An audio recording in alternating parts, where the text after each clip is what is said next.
లష్కరే తోయిబా అనుబంధ విభాగమైన the resistance front TRF అధినేత షేక్ సజ్జాద్ గుల్ను పహల్గాం ఉగ్రదాడికి ప్రధాన సూత్రధారిగా అధికారులు గుర్తించారు.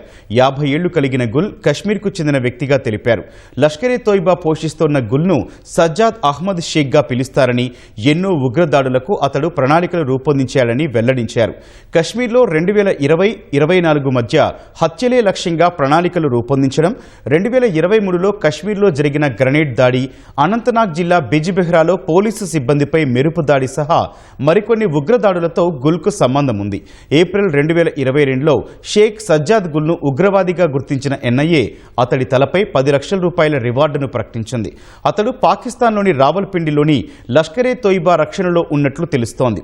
పహల్గాం దాడి దర్యాప్తులో ఈ కుట్రకు గుల్కు ఉన్న సంబంధాలపై కొంత సమాచారం సేకరించినట్లు అధికారులు తెలిపారు.